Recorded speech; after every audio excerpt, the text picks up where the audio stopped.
Thanks, Paolo. Pero sadly, hindi masarap yung panahon bukas. Maging maulap at maulan ang ating Huwebes. Dalawa po ang dahilan dito. Unang-una, apektado kasi tayo ng trough ng isang low-pressure area na nasa Taiwan. Ibig sabihin ng trough, dulo ng LPA, pero nagdadala pa rin ito ng pagulan, kaya basa ang magiging Huwebes sa Cagayan at sa Batanes. Ang pangalawang dahilan ng ulan, particular sa timog bahagi ng bansa, ay ang Intertropical Convergence Zone o ang ITCZ na nasa Mindanao. Ito yung pagsasalubong ng hangin mula sa northern at southern hemisphere kaya nakakaroon ng ulan.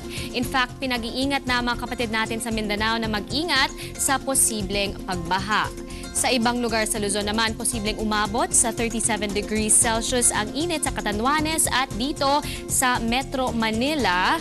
Well, malaki ang tsansang bisitahin tayo ng sandaling pag-ulan at epekto po yan ng init na naranasan natin nitong mga nakaraang araw. Tinatanong nga ng marami kung tag-ulan na dahil sa sunod-sunod na ulan na nararanasan na natin. At sagot ng Pag-asa, hindi pa. Pero papasok na rin tayo sa rainy season. In fact, nakita natin na lumalakas na ang hanging habagat o ang southwest monsoon dito. Ito ang hangin na dumarating sa Pilipinas tuwing tag-ulan. Senyales na yan na papasok na ang rainy season na darating na sa mga huling linggo ng Mayo. At yan ang lagay ng panahon. Ako po si Leah Cruz.